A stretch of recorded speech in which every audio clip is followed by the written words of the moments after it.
Well, all right. Welcome to show 96 of the 1420 Sports Podcast. April the 29th of 2021. What a day it has been here in Southern Alberta. Sun shining so much. Dave, how's things there in Lethbridge? I'm here in Medicine Hat. My God, not a breath of wind here. Couldn't be better. It was a beautiful day outside. It did get a little breezy, but I'm not going to bitch. A little breezy. We'll take it. Spring's around the corner. Well, summer's around the corner. When it gets here, it's here to stay. So it's welcome. I think we're really close. I think we're really close to that turning point where it's not coming back. It's too late to turn back now, as Survivor said back in 1984 with that great song. It's too late to turn back now. Dave, I picked up some Huru from the Hell's Basement Brewery here in Medicine Hat. What are you throwing down the old gullet tonight?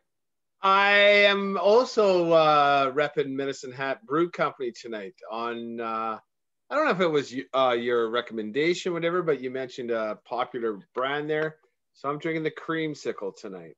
Yeah, from good. Medicine Hat Brewery. A little refreshing, a little bit of fruitiness, everything else. Yeah, and it's a nice sunny day, and so I'm going to have a nice sunny beer. That's what I went when I was driving back to the person's house I'm staying at for the week. I said, let's get some Bud Lights, but then I need something with a little bit of fruitiness in it, a little bit of taste. So I went with the Hurus. They're fantastic, good beers. Anyways, getting into tonight's show. The NFL draft happened tonight, and is happening. The first overall, we'll get into that a little later on. But I posed the question, Dave. We usually send out the topics the day before. We banter back and forth by a text, and one of the things was when it's time to get rid of an icon on your franchise. And when it's time for, like, say, if a guy's on a streak, like the Patrick Marleau thing that's happening now, when it's time to say, goodbye, it's time to go. We got to part ways. And lo and behold, Aaron Rodgers drops the bomb on draft day that it's time to go. He wants to leave Green Bay. Is that a slimy move? Look at me, or is that a kick back to last year's draft when the Green Bay Packers drafted a quarterback, Love, I think his name was, and didn't tell the icon of Green Bay, Aaron Rodgers, that this was happening? I don't know who released this news today. So from what I understood, so it obviously hit the press today. Green Bay has made 3 different trips to visit Aaron Rodgers over the last couple months. Like the GM has made a trip. Someone else has made a trip.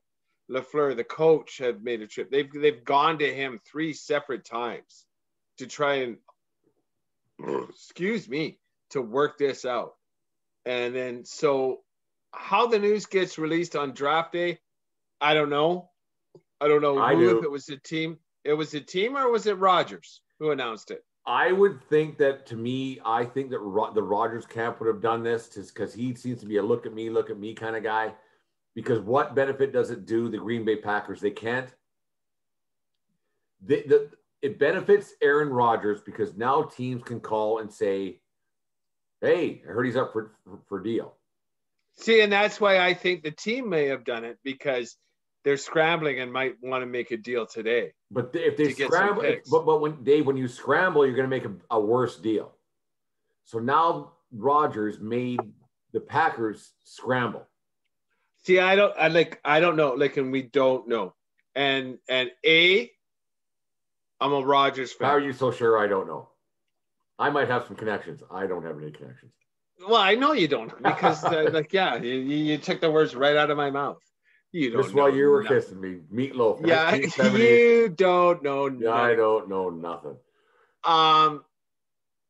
So Rodgers has done nothing but been a Hall of Fame quarterback for that franchise for the last 15 years. Got treated like shit by Green Bay and Brett Favre when he got there. Treated like shit. The Green Bay faithful didn't really like him. They were slow to warm up, chased the Hall of Famer out, chased a good old boy out of town. Fuck you, Green Bay. Like if the Green Bay franchise would have given Aaron Rodgers half the talent on both sides of the ball, give him he hasn't had anyone to throw to. Devontae Adams finally, after 8 years, like they get like from Jordy Nelson, they went 4 or 5 years with him with no one to throw to. You got the most accurate passer in the league, and you got Smelts trying to catch the ball. Like, fuck you, Green Bay. Like, what have you done for him? I don't know. They gave him $150 million fucking dollars. And he gave him an MVP season. And they drafted a quarterback in the first round. Fuck you. I want a ring. I have no problems with Aaron Rodgers doing this. Zero. I don't know. I think it's a slimy move considering they gave him $150 million. But he's still not the highest paid quarterback. Like they're like Deshaun. Like it's not about the money anymore. No, but you know what? I disagree. Well, I know you do, but Jesus, man, it's 150 sheets. He'll be okay. Is his feelings hurt? Be a better man. Are you a team guy or team Green Bay or team Rodgers? He only has 3 years left. It's a horseshit move. He wants a ring. He wants one more ring before he retires. It's not going to happen at Green Bay. They went 13-3 this year. It's not Green Bay's fault. It's not his fault. They're just not good enough. It is his fault. Well, they're not good enough because they're not getting him the help he needs on the other side of the ball. He has one guy to throw to and one guy to hand off to. Okay. Brady had weapons up the wazoo, and they had a good defense. I agree, but for a player, because I'll put him on a lesser thing. For your best employee to sewer your team, that's a shit move. That's a shit move. I don't care. We still don't know he sewered them. It's not a coincidence that this came out on draft day. And we still don't know who released the news. I think it's a bullshit move that this guy who's been given, like his family's family is set for life. Plus endorsements, plus. For this guy to allegedly, I'm going to say it, he did it. I'm going to say this guy did it. And he's like, my feelings are hurt because we drafted a quarterback. Or you could teach this other kid how to be a quarterback at the NFL because you only have 3 years left. Try that. Try being a fucking teammate for once. Just try. What are you talking about? Try being a teammate for once? Brett Favre ignored him when in his first 3 years in the league. I never said Favre wasn't garbage. No. But what I'm saying is this guy could be better. Learn from what Favre didn't do. And who knows? Who knows? So who's a better teammate now, Favre or this fucking Rodgers guy who made more money than Favre did? It's not about money. Money is completely out of the topic because that's what top. Like there's some pretty shitty quarterbacks making $20 million a year in the league. So money is not the thing here. It's not because you gave him $100 million, right? That's not it. Whatever. But every quarterback worth their salt is making $20 to $30 million a year. Cousins signed a 3-year deal for $80 million guaranteed. You're telling me Kirk Cousins is better over the last 3 years than Aaron Rodgers? No. Not at all. So money doesn't have anything to do with it as far as a starting quarterback in the NFL. Being a shitty teammate and being a shitty employee on today, he did it on purpose. Why didn't he do it 2 weeks from now? The season ain't started. After they lost in the playoffs, he said he was non-committal on that day, the day of that press conference. I remember, I don't know if I'm coming back. He said that. I don't know if I'm coming back. Then get it done. Don't do it on draft day. Well, then Green Bay went out and visited him and tried to convince him 3 separate times to stay. And he probably said no. He goes, are you going to announce it or am I going to announce it? We don't know what happened. But Green Bay knew this was coming. And for you to put it all on Aaron Rodgers' head is a kind of a dick move. Well, I'm sure he's heartbroken. The 1420 podcast boys are talking about him. Well, someone has to have his back. Well, it might as well be you, Dave Van Roby. There we go. I think it's a shitty move for the NFL to even let that out, and Adam Schefter and whoever, Mel Kiper Jr. and whoever else, to report on that as well on draft day when it's other kids' big day. You know what? And I'll pick on Rogers right now, whether it got out because of the draft or what. Give these kids their day. It's their day. They've been working for a long time for this day. Trevor Lawrence went number one. Thank God, not thank God, because God isn't watching, he doesn't care. It's good that a trade didn't happen that would have overshadowed draft day, because these kids deserve their day in the sun. I think it's one day, and this is NFL, and it's with every sport, and I honestly hear what you're saying. This day, as a professional athlete, is like graduate. It's like grade 12 graduation, right? Like, yeah. or whatever graduation it is. It's something you've been working towards, and now here's the next step. And who knows what's going to happen in the fall? Like, it means nothing. It means nothing. But it's a step. It's a culmination. Let's call it a culmination. We're getting back on these big words again. Thursdays are Thesaurus Thursdays. And which one I will agree, and like to let them have their day. But their day is like, I don't give a shit already. I don't give a shit. But this is a big day for the kids and their families, and the kids and their families who this is a big day for. They're not going to be talking about, can you believe Aaron Rodgers did this today? They don't care. In the long run, they're going to talk about having the family together and celebrating the drafting, and they're going to have a little party, and they'll be fine. A funny little comparison, how the draft day and the Rodgers thing, which didn't happen, but we're talking about it. But who else died the same day Michael Jackson died? Famous. Really famous. Oh, I did know this, but I forgot. Go ahead, tell me. There you go. Farrah Fawcett, the exact same day. And that poor girl, I mean, she had some issues as well, but I compare it to that Farrah Fawcett died and the fanfare wasn't there at all because Michael Jackson died the exact same day. And I'm not comparing dying to the NFL draft, but I'm kind of comparing it to like the Aaron Rodgers thing, because there was a lot of people talking about that today on All Sports Talk Radio, and we're doing it today. I just find it a shitty move by both groups, actually, when you put it in perspective, because the Packers could have said, we know nothing about it, because if Adam Schefter or Mel Kiper Jr., whoever, they could have just said, let's talk about it tomorrow, man. Give these kids their day. On the same note, though, like it's really not that big a deal, you know, and it is such an NFL thing. NFL rules the day in the sports world. NFL has decided they're going to be, even though their season is only 4 months, we're like a 12-month news cycle.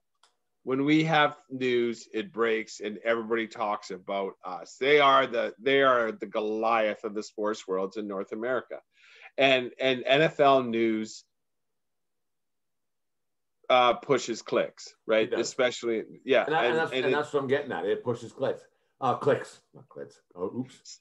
So maybe the NFL themselves as an organization aren't pleased either, because all the clicks should be on the NFL draft. Because they spend millions and millions on the draft. Yeah, so other people are getting clicks about this Aaron Rodgers news, aside from NFL.com. We won't dwell on this a whole bunch more, but it was kind of funny. I heard just before I got to the Hacienda here tonight, Hodder's Hacienda here in Medicine Hat. Nice spot.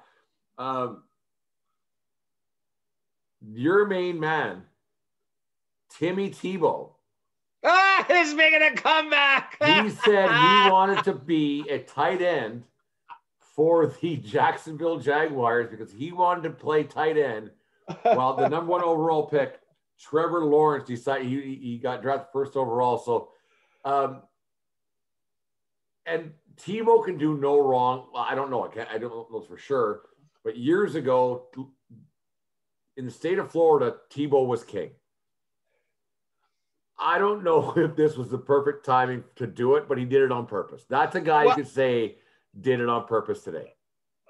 Yeah, well, and that's his coach, right? Like Urban Meyer was his coach at Florida. He won the Heisman and he delivered Florida a national championship. Do you think he plays? Percentage. 15% chance of making opening day roster. Does he go to camp? Oh, without a doubt. Because that's his brand, right? He's just and like, you know what, Jacksonville don't sell out. So if you put a Lawrence head and a Tebow head on the billboards, Jacksonville's getting seats. And that's that's his backyard. Oh yeah, he'll put that. I think there's a 70% chance he makes that team. 68% chance he makes that team. Write it down. I say 15. Like he doesn't have the talent. Well, he played for the Mets organization for a while. So what could go wrong? He's 33 years old. I know, but he has the heart of a lion. Oh, God bless. Like that was like I followed him back when he was with the Broncos. GB. Go Broncos and God bless. I think that these two guys. I wonder if those Trumpies are going to get pissed at him for taking a knee. Oh, God. He took a knee long before Kaepernick ever did. I know. Get off your knee. That's what that president said. This Zach with an H. Wilson and Trevor Lawrence, good. They went 1-2. I think both these boys are going to find out really quick that without the offensive lineman that they had in college, and now they're drafting these quarterbacks, always get drafted high. Without your linemen, look out, because the big boys are coming, and the big boys want to get paid, and so they're coming at you, little white boy. Everybody's fast here, son. Yeah. This isn't Clemson anymore. This isn't BYU. Right. Look out. Yeah. And you better be buying Rolexes and steak dinners with your signing bonuses and whatever you're making for those linemen, because they're going to save your life. Well, there's no other thing. And like no amount of money is going to, like no amount of steak meals and Rolexes is going to, if they're better than you, they're better than you. Yeah. And that's the sad truth in the NFL. We missed the entire. There's a good segment, Dave. We missed the entire thing we wanted to talk about icons staying around too soon, but I think we kind of hit the point on some other things. 1420 podcast, where everywhere we get your podcasts. We're on YouTube as well. Last night we put the Dave mopping us up on trivia show. Man, he's one smart cookie, but a lot of useless knowledge, like the Spice Girls and things. But he showed us a thing or two last Thursday. Check us out on YouTube. We got our own page, I guess it is, or channel, and we're everywhere you get your podcast. Dave, where should you find us most importantly? Alexa, play Sports 1420 Sports Podcast YouTube Trivia Challenge. Now. It might work.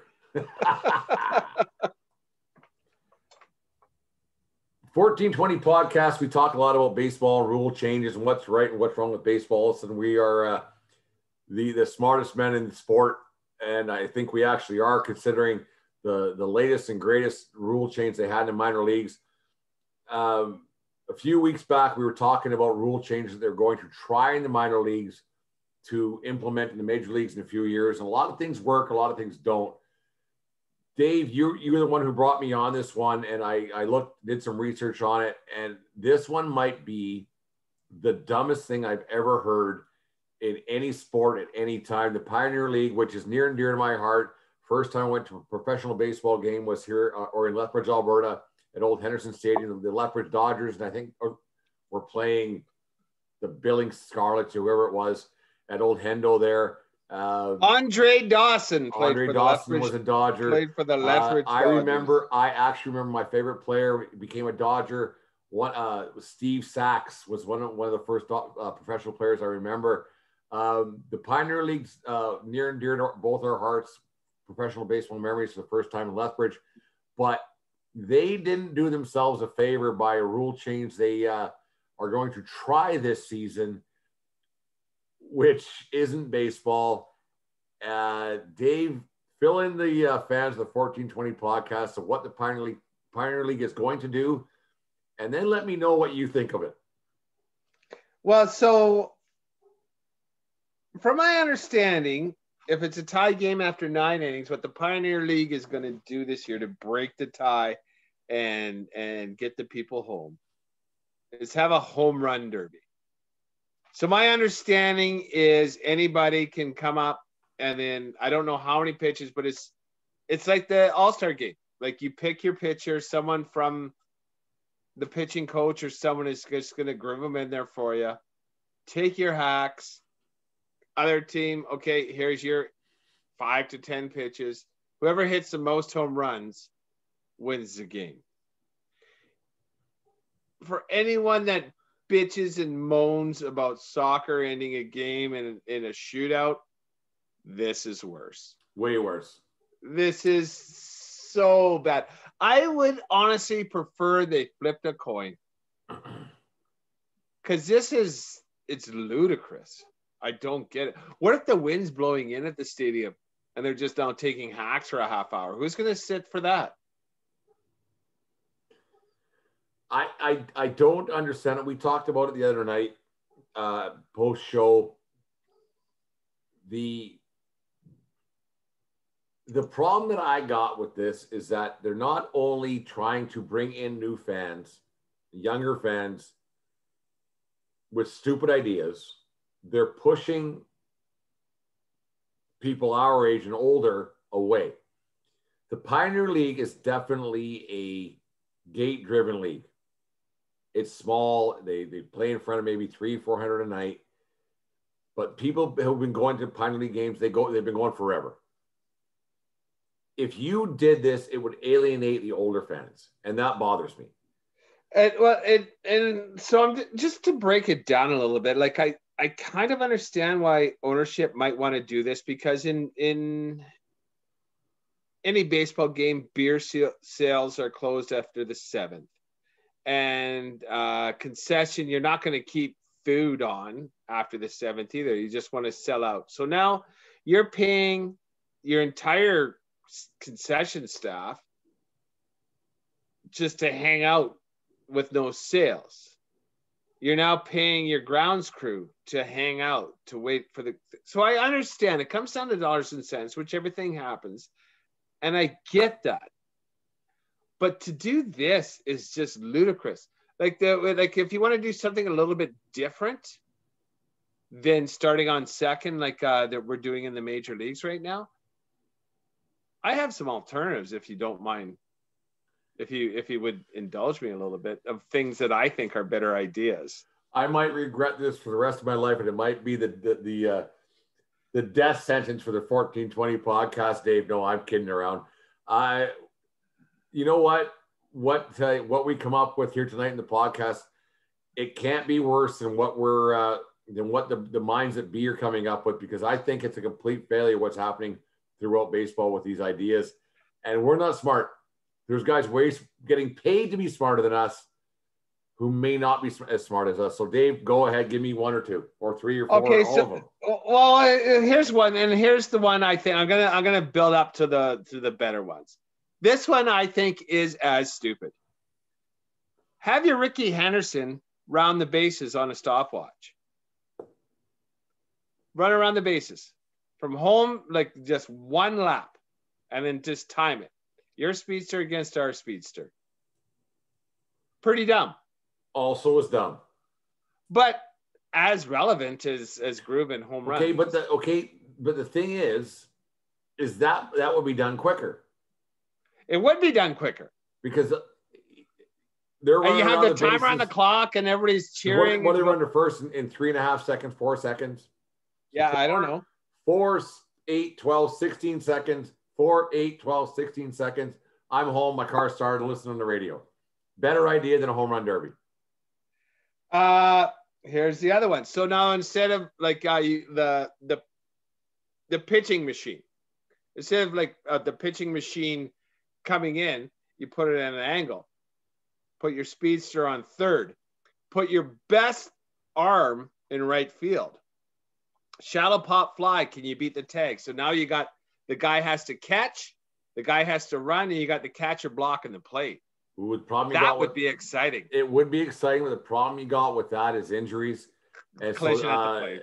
And the collision at the plate. Can they go in Pete Rose style in the All-Star game circa 1970, whatever it was, go in shoulder deep and knock the guy into the fifth row? That one's it'd be exciting because a play at the plate's one of the most exciting things in baseball for sure. I'm not sure that one will go over very well with the brass. And I thought about that, but I not think a horrible it would be idea, more but exciting. yeah. Okay, and here's my last one, and I think this one, and you know how Major League Baseball has it, the runner starting on second. Runners at the corners with one out to start extra innings.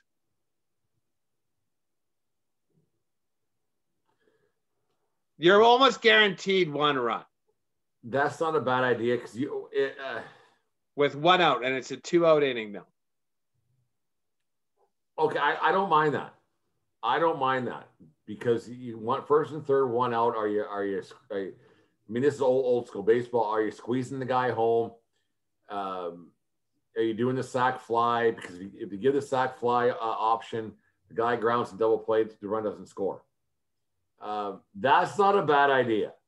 Because you could double play it and then like no runs, right? If you let a guy swing away and he pops up or he grounds and double play, then I like that one better than what they're doing now with no out second base. I like that one a lot better. Just with the options you have with the offensive and defense. Because no, I like that a lot better, Dave. I think that's a way better option what they're doing now with the guy's second base. Just because it's putting the ball in play a lot more than it is today. You're making decisions, and you know, like the double plays a threat, and you're out of the inning. One single, you got one, and then now let's see what we can do. Like, are you going to take the one, or what are you going to do? And then at first to third situation, because you could pile on some runs on a base hit. I don't mind that one as a baseball guy. I think it would be very entertaining for sure. And it would bring the defense into play a little bit more and shifting and everything. I think that's a very good idea. It's way better than a home run derby in the ninth. I cannot believe. And the thing is, it's where they propose to do it. The Pioneer League in Montana, and it's in Colorado and Idaho now. It's not in Canada anymore. But the Pioneer League, those teams have been around for a long time, and you're getting some old grit grinders who go to those games in the Pioneer League. I was fortunate enough years and years ago to umpire a few of those games, and I tell you what, they mean business in the old Pioneer League. And Montana, for those who haven't been there, they're it's real. They're real. They when something's not right, they'll let you know. And so I'm surprised that the Pioneer League would come up with something as ridiculous as that. Dave, saw some good things in baseball this week. Some entertaining things. You got down to a bit of what they call it, the wormhole for the Rick Award. There was one, you showed me the video on Tuesday, I think it was, and I kind of doubted it, but I watched it a couple of times and I thought it was real. So let's get into the Rick Award for this week. We're going to do it Thursday to Tuesday. We've been juggling around because this is a good idea, guys. Trust me, the Rick Award it's great. I'm going to post something from yesterday's Michael Kay show from ESPN New York. Michael Kay is one of the best baseball announcers in baseball. He's a Yankee guy, but he's really good. He actually agrees with the 1420 podcast that Rick Henderson's probably one of the best baseball players in baseball history. So if Michael Kay's right, then we must be right as well. So anyways. Validation's a wonderful thing. Oh, being validated. Pat in the back's better than a kick in the ass. There's no doubt about that.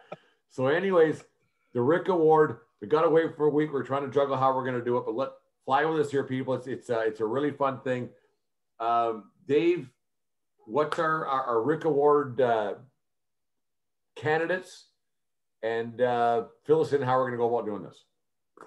Well, I'm going to last week got away from me, and for that I apologize. Excuse me, I'm not putting highlights, but I got 2 highlights queued up. One, you gotta give a nod to Vladimir. Excuse me, I am just he's gassy tonight. I'm a gassy guy tonight. Vlad Guerrero Jr. with the Blue Jays, 3 home runs, 7 RBI night against the Nationals, and 2 of his dongs were against Max Scherzer. Future Hall of Famer, no doubt in my mind. Scherzer, Hall of Famer. When you hit 2 ding dongs off of a Hall of Famer, that's a Rick Award. In one game, and then also too, as a side note, Scherzer is now one of 2 pitchers to give up home runs to Vlad Sr. and Vlad Jr. Oh, isn't that's a nice little? Want to take a stab at the other one? I do, but another Hall of Famer. Give me a couple. Pedro Martinez? No, Martinez already retired. No, Martinez is already retired by the time Junior got in there. Yeah. Do you want to ruminate while we talk about my second nominee? You keep going. You keep going. Okay. Second nominee, I cannot isolate Clayton Kershaw. That's it. Good for Kershaw. you. Kershaw, there we go. I didn't look it up. I'll put this on YouTube, you fuckers. I'll put it in. I didn't see him looking it up. I would know. I don't. Yeah. But anyways. Yeah, Kershaw's the other one. Yeah. Another Hall of Famer. Highlight 2 goes to someone behind the mic. Some guy, last name by the name of Haxton. He was calling a game in the NCAA between Texas Tech and West Virginia. Guy was taking his hacks at the plate, fouls it back, coming right at us, and they showed him, and he caught it barehanded. It was just a screamer coming right back. Yeah. And it's just really cool. It was really cool. I want people to see this. So that's my second nominee for the Rick Award. I don't know if it's going to beat out Vlad, but I want people to see this. No, it was great. Cool thing to see. There's our Rick 1 and 2 nominees for the week. We're going to give last week's Rick Award, which we didn't get around to on the show a whole bunch. We talked about it a lot, but just by default, Tatis Jr. with his 2 home run game, 2 nights in a row, then the single shot on the Sunday night. Same night his dad got the 2 grand slams in 1 inning, which is crazy to me still to this day. On the same pitcher. On the same pitchers. It's crazy to this day how it all worked out. But the Rick Award, it's live and going. So people make sure Dave will put it up tonight. 14 under no. Rick. Go ahead, Dave. Sorry. At award _Rick. The At Rick Award. There you go. Rick Award. We got some people follow us from New York City and stuff. It's actually picking up some steam. So make sure you guys follow us on that. Vote. Dave's going to put it up there. We'll get the poll going. We'll talk about it on Tuesday and throughout the weekend. If you guys hear somebody else who should be a nominee for the Rick Award, maybe we'll usurp somebody in there and we'll figure it all out. You know what, Dave? It's getting late now. The Yankees are still in last place. Is it time for me to start panicking? Oh, it's never too early to panic. I'm panicking. I'm actually panicking. Like that ship is taking on water. Yeah, it ain't good. It ain't good. It's getting late. Trade Chapman. Yeah, they're gonna. It's time to regroup. It's over. But anyways, 1420 podcast. Make sure you guys like us and follow and Twitter and Instagram and Facebook, wherever you want us to be. We always engage with you guys. We enjoy the support so far. Another 2,000 listens and downloads this month. So we thank you very much for your support. Summertime's coming. I know you're going to have better things to do than listen to me and Dave chat, but you know what? When you're out doing your lawn work or out riding your bike or going for a jog, whatever it is you do on your spare time, Dave, what should you say so you can hear us? Siri, play 1420 Sports Podcast. There you go. It's a please because Siri appreciates it.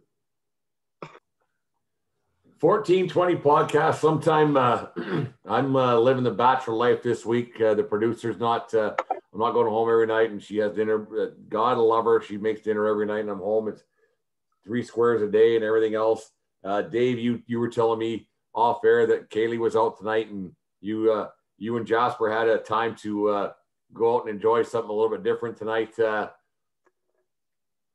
then, so you went to Popeyes, got some food, and then tomorrow you're going to have some even better food because you got some fried chicken.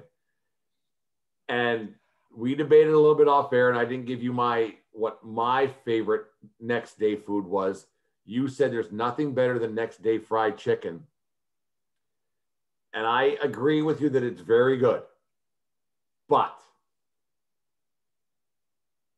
the old turkey bun after Thanksgiving or after Christmas Day, the turkey bun with a little bit of mayo, some salt and pepper, it's clean, simple, nice. The turkey bun to me is a much better snack the day after than fried chicken. Okay, so I'm just gonna put a little bit of parameters on here. No.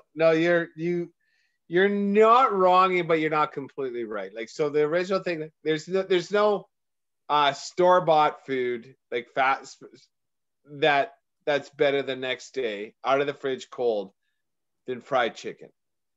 Like pizza you can manage, but like even I fried chicken, cold fried chicken is delicious. The turkey bun, I hear where you're coming from with a little bit of mayonnaise. Oh, it's and so I like simple, it. man. It is so simple, but like I myself am a hot turkey sandwich guy. Oh, I don't mind the hot turkey. But like you only got so much gravy, and I do that like way before. Like I eat hot turkey sandy before I go turkey bun all day. Question. I don't make turkey buns until we're out of gravy. Okay, I got this for you. Now, if there was a business opportunity, the food truck craze is a thing. It's a thing. If you cook a turkey or two every day and have the next day park like at Henderson Park or here in Medicine Hat at Police Point, I think that's a freaking gold mine. You can either have a hot turkey sandwich or a turkey bun out of that food truck. But you can't do the hot turkey sandwich. You gotta serve it on a plate with a knife and fork. You can do that. Well, you can't do it COVID times, but here you go. You can do it. No, but then you need a bench and then you got to carry it. No, it doesn't. It doesn't translate well. Park your food truck near some picnic tables. But then they're like, no, but now you got like 6 tables, right? And then like, so what if only one person wants a hot turkey sandy? Everyone wants a turkey bun, man. See, but like that's only the portability. Like I hear you. It would be delicious and people would love it, but like it just doesn't make sense as an eating option. I would, but you know what? On the flip side of that, I don't know if I'd ever trust a food truck's hot turkey sandwich. Well, try it once, you might love it forever. You know. Next time I see it, I'll order it. I'll just like ex-wives and stuff. You know. It's actually on that note, my wife and I were in San Antonio and we went to an event type thing. It was a rodeo. It was national indoor rodeo finals, whatever. It was a Calgary Stampede, but indoors. It was cool and it was a lot of fun. And then so they had the fairgrounds like they do at the Calgary Stampede. Yeah. The food they had there on the fairgrounds, couldn't imagine. Turkey legs. I've heard that Disneyland Day for you think about one bird. You got to have thousands of birds to feed that one fair a day. There was huge, like people walking around with like an ice cream cone, but it's like a turkey leg. I couldn't do that. And there were huge turkey legs. The other thing, as to your hot beef sandwich, they had mashed potato sundaes. So it's like a hot fudge sundae, and they had the mashed potato, but instead of the hot fudge on top, gravy.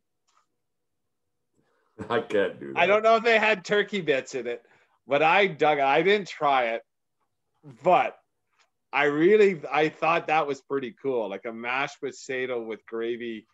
I love mashed potatoes. Oh, I do too, but I couldn't do it in a fair. I just couldn't. Like, with a spoon. It was served just like a Sunday. There's a time and a place. I just, I have like what little pride I have left in me. I just couldn't do that.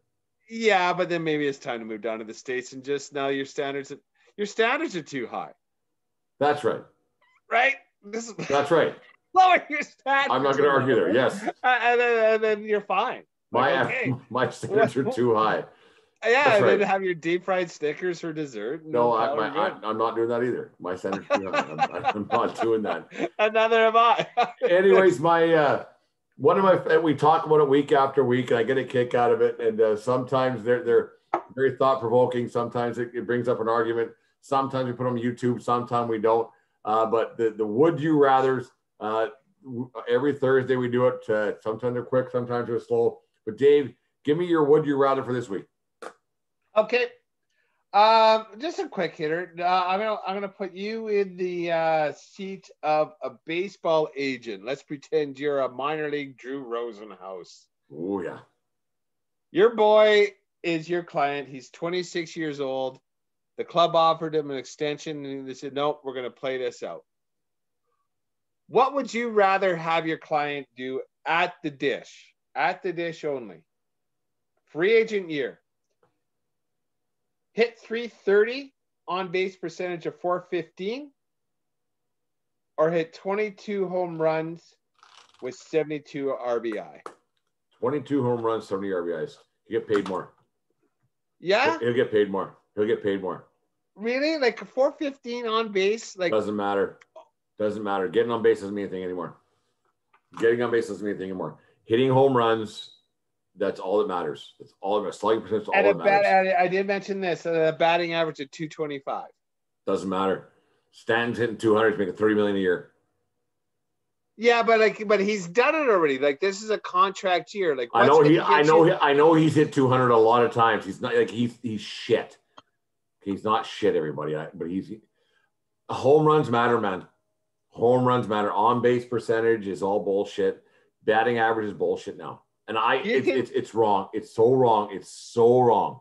It's so wrong. You can sell 21 home runs better than you can sell 330 as a 27-year-old. You know what they're going to say? You can't teach power. You can't teach launch angle. That's what they'll say. No, but they are teaching launch angle. They are teaching. He already knows this. He already knows launch angle. We can teach him to do the other things.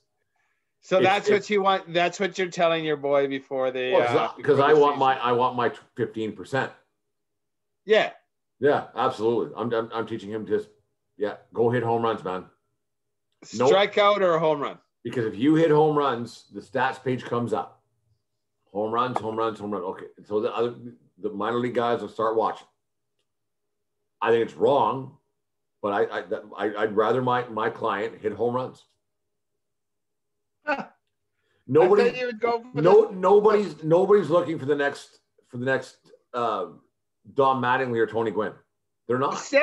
Well, like for the day that Vladdy had at the dish the other day. Yeah. 7 RBI is more than twice as good as 3 RBI, don't? Yeah. And that's what I don't understand. Like, and you and I, we beat this horse to death. And one day someone will prove us right. That a 3-run shot is better than a solo shot. But you're depending a 2-run shot is twice as good by just simple math. But you're depending on the guys in front of you getting base hits. And that's the guy, like Ricky. Well, Rick would get 5 RBIs in one at bat somehow. Like he was that good. So is runs scored and even a stat that people cared about anymore? You can't depend on other players to boost your stats. You can only do what you can do yourself. Well, then how did Ricky lead the league in runs scored every year? Well, because he was, because he was always on great teams. He was on because Rick would get to third on a base hit. Yeah, and you don't want to let Ricky down. And that's the thing. Ricky would get on base. I got to improve my stats. We'd steal second, steal third, and then score on a sac fly. Because back in the Oakland A's days, they hit the ball so far, sometimes not out of the park. He would score on a sac fly. So the guy hitting behind Rick probably made an extra $4 million in salary because he had this many RBIs. I'm sure Well, the yeah. agents and GMs figured that out, that, yeah, Dave Parker wasn't that good, or Jose Canseco wasn't that good. He had this many RBIs because he hit behind Ricky Henderson. And even on that note, Right. like as far as batting average goes, no, like because like as long as you advance the runner, it didn't count against your batting average, right? That's right. Like that's an offer. Like so, like when you're batting behind Ricky, you had like a 1-for-2 night with four plate appearances. That's right. 2 sac flies, 2 RBIs, done deal. You're batting 400, Done. like and like with and you're advancing. Once again, that Ricky wasn't just there for himself; he was helping out teammates to make money. Rick was just the greatest. Everybody got rich when Ricky was on the team, including Ricky. Ricky, tell you how much Ricky made. I wonder how much Ricky made in his career. I actually don't know. Neither do I. I'd be surprised if it was. Throw a number out, and then hopefully it'll be Tim Monteith guaranteed, because he listens every day. Thank you, Tim, very much. And Tim, I got a homework assignment for you. How much did Rick make during his career? Just to see if he does career earnings, like just salary. I'm gonna put the over under at. He played 20 years. 35 mil. Yeah, that's close. He had to have a couple $2-3 million years in there, plus some $400,000 years in there. You say 35 mil? 35 is my over under. I'm gonna go 28. 28 mil for what Rick made in his career. Because he might have made 3 with the Jays there towards the end. That was his last year making over $1 million. Fuck, Rick with the good. Jays. He was so good. Pop that collar, Ricky Henderson. It's Rick.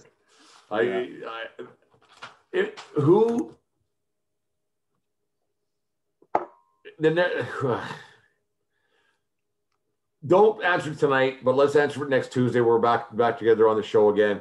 But who's close to being the next Rick?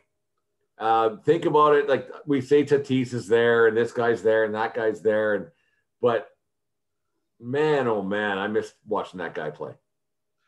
Just the talent level and the flair, right? And not just the flair, but the confidence. Yeah. You know? It was just like he was. I'm surprised he didn't get hit by more pitches, right? Like because Ricky would go out there and kick your ass too. Oh yeah, like you don't mess with Rick. Most leadoff home runs in history. Like that's something else. Like he's even he was a force of nature. Rick even found a way to make the record books when he was losing. He was I think he was the guy who struck out for Nolan Ryan's 7th no-hitter. Well, in fact, I know he was. Well, and there we go. And then Rick probably did that on purpose so he could get on TV some more. Exactly. Like Ricky's all about helping everybody. Rick. It ain't all just awesome. Ricky didn't do anything unless it helped Ricky. Like Ricky liked Ricky. Rick got on TV and he licensed that shit. Anyways, I got one more for you, Dave. We're kind of been rambling tonight. Been a fun show. I've been hearing this song a lot lately. Been hearing this song a lot. My 46 years this earth. I think it came out about 83 or 84. But if I never hear Take On Me by Aha again, I'll be okay. I don't mind that song. Of course you do. Of course you do. I really don't. Like that was that video was really cool back in the day. Well, it's still cool now. It was like a cartoon thing. I don't even remember it. No, I'll listen to. I don't have to listen. I don't own it, but when I come across it, I definitely tap my toe to it. Did you turn it up a little bit? A little bit. Like that song, that Take On Me, Aha, and the other one is Hold Me Now, Thompson Twins. They were the biggest farce. Like the band name was a farce, eh? Well, there's 3 of them, but there's a black guy, a white guy, and a white girl. Yeah. So maybe the white girl and the white guy. Well, I shouldn't say that. Maybe they had mixed families. That's my 1980s thought process thinking, but I could be wrong. I shouldn't have said that at all. I'll shut up now. Well, it doesn't make sense at all what you just said. Like the Culture Club, they weren't cultured and they weren't a club. Well, they were more of a culture club than the Thompson were twins. Well, we don't know, maybe they learned their craft at the Thompsons' house where they had twins. Ooh. Well, Boy George, you never know what was going on there back in the 80s. That was a whole nother can of worms. That whole crying game kind of thing. Throw in George Michael and everything else. Who knows what was going on back then? There was a lot of creepy shit going in the 80s in that London music scene. But and we didn't know. We just tapped our toe and listened to that synthesizer with Howard Jones. No one is to blame, Dave. No one. No one. Nice. Paul. No one ever is to blame. There we go. Anyways, Dave, fun show tonight. Rick Award this week, and make sure you guys watch the Twitter accounts 14_Dave at Brent Redlinski _sports20 or sports_20 on Twitter. Trying to get more involved on that. We're always on Facebook, but we like to get more onto the Twitter thing because it gets more people involved. And you can say whatever you want on Twitter. No one gets too crazy about it. So, anyways, fun show tonight, Dave. Big plans this weekend?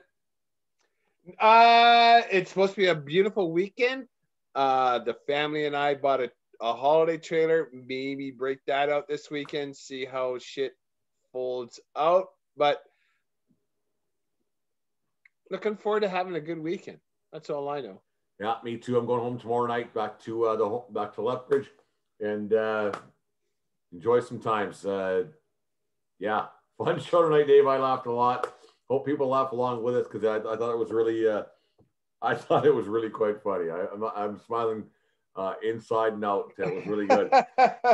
Anyways, it was. Yeah. Take care of each other. More importantly, take care of yourself to meet you around. Dave, keep your stick on the ice, and what else? Don't swing at high pitches, Jim. Don't swing at high pitches. And Dave, what do you hear, Siri? Siri, tell Google to play 1420 Sports Podcast. Have a good night. Have a good night, my friends. We'll talk to you on Saturday.